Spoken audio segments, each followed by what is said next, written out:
ही गोष्ट अजवायनच्या जंगलातली आहे. तिथे वेगवेगळ्या प्रकारचे प्राणी राहत होते. त्या जंगलात दुनियेतील सर्वात खतरनाक जनावर व सुंदर प्राणी पण राहत होते.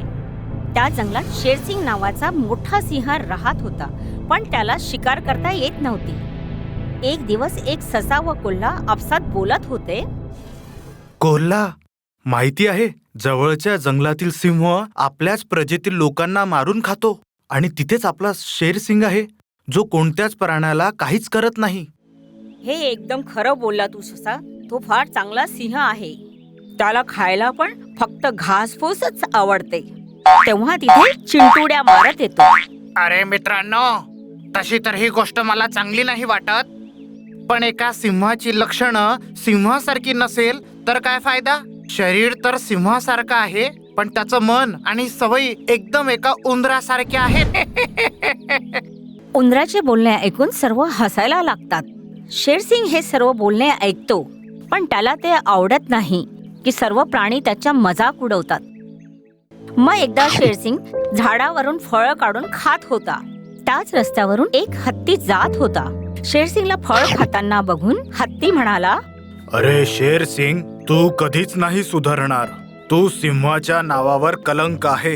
तू सिंहाच्या प्रजातीचं नावच डुबवलं आहे.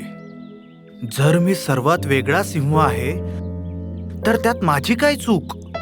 मला देवानेच सर्वात वेगळं बनवलं आहे. मला कोणाची हत्या करणं आवडत नाही. तुला फरक तर खूप पडतो, पण तू करू तरी काय शकतो? तू खूप जास्त लाचार आहेस. तू भित्रा आहेस. शेरसिंग हत्तीच्या बोलण्याचं काही उत्तर देत नाही. तो फळ तोडण्यात व्यस्त असतो. जंगलातले सर्व प्राणी त्याचे असाच मजाक उडवत होते. एकदा सर्व प्राण्यांनी शेरसिंगला आपल्या हातावरच्या बोटांवर नाचवायचं ठरवले. चला, शेर सिंहाला आपल्या इशाऱ्यावर नाचवूया. हो भाऊ, अगदी बरोबर बोलतोय. हा मूर्ख सिंह आपलं काही करूच शकणार नाही. मग हत्ती त्याच्याजवळ जातो. शेरसिंग, चल, आम्ही सर्व प्राणी मिळून काहीतरी खेळतो आहे. पण तुम्ही सर्व तर मला चिडवता ना, मग मला खेळायला का बोलवत आहे तुम्ही? असं कोणी सांगितलं की आम्ही तुला चिडवतो? चल, आपण सर्व मिळून एकत्र खेळू. शेरसिंग त्यांच्या बोलण्यात येतो. सर्व जनावरं पकडापकडी खेळायला लागतात आणि थोड्या वेळ खेळून ते शेरसिंगला आपल्या विणलेल्या जाळ्यामध्ये फसवतात. शेरसिंग जाळ्यात अडकवून आणि फार धडपड करू लागतो आणि सर्व जनावर मिळून त्याला फार मारतात आणि त्याला फार जखमी करतात. किती आनंद आला याला मूर्ख बनवण्यात. हा सिंहाच्या नावावर कलंक आहे. हा जर उंदीर म्हणून जन्माला आला असता तर बरं झालं असतं. हो भाऊ, तू बरोबर बोलतो आहे. हा तर कोणाची शिकार पण करू शकत नाही. मला तर वाटतं की हा खऱ्या सिंहाची औलादच नाहीये. मग सर्व प्राणी हसत हसत शेरसिंगला जाळ्यात सोडून तिथून निघून जातात. मग शेरसिंग रडत रडत स्वतः कसं बसं स्वतःला सोडवून त्याच्या गुफेत निघून जातो आणि देवाजवळ गाऱ्हाण करतो. का परमेश्वरा, माझ्यासोबत तुम्ही असं का केलं? माझी काय चूक होती? जर मला कोणाची हत्या करणं आवडत नाही तर त्यात माझी काय चूक आहे?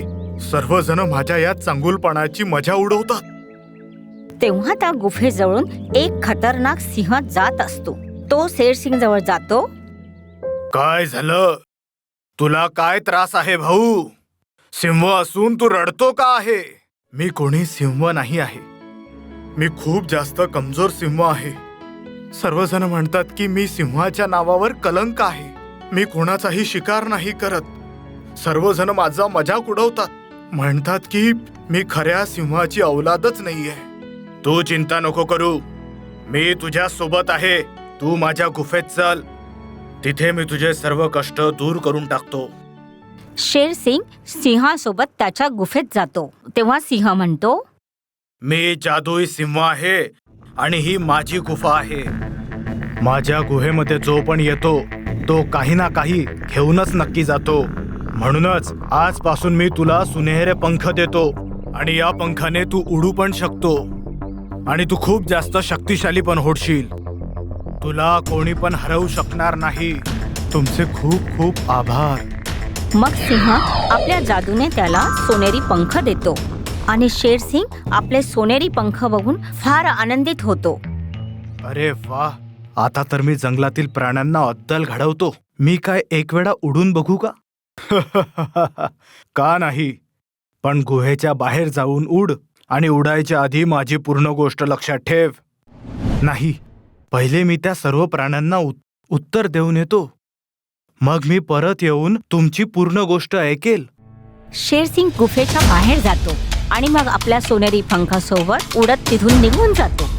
मग एक एक करून सर्व प्राण्यांना जखमी करून त्यांचा बदला घेतो.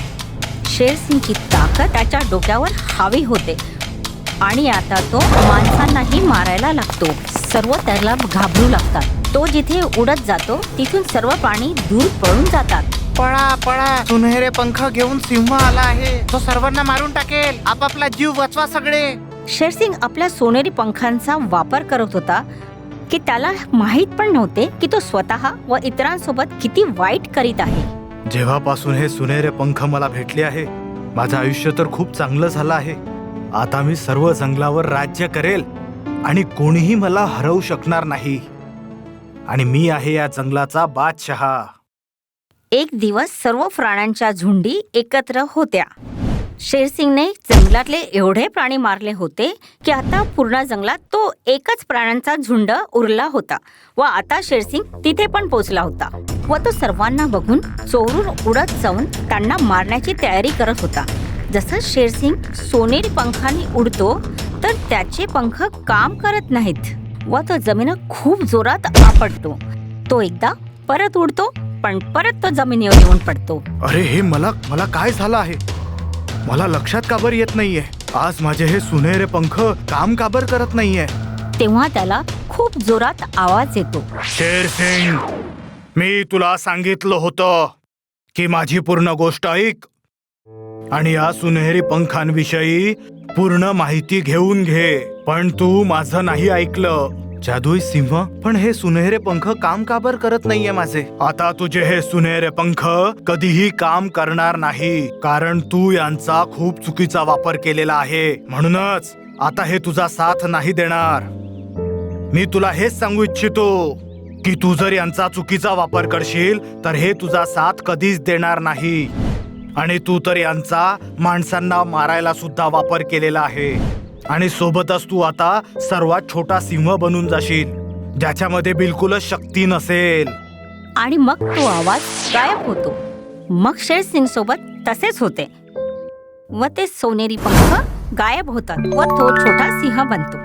मग सर्व प्राणी रागाने त्याला मारून आपल्या भावंडांचा बदला घेतात. मित्रांनो, आपल्याला या कथेतून हे शिकायला मिळतं की कोणीही आपल्या शक्तींचा गैरवापर करू नये, नाहीतर त्याचा परिणाम असाच होतो. जर तुम्हाला आमचा हा व्हिडिओ आवडला असेल तर प्लीज आमच्या चॅनलला सबस्क्राईब करा आणि हो, व्हिडिओला लाईक आणि शेअर करायला विसरू नका. धन्यवाद.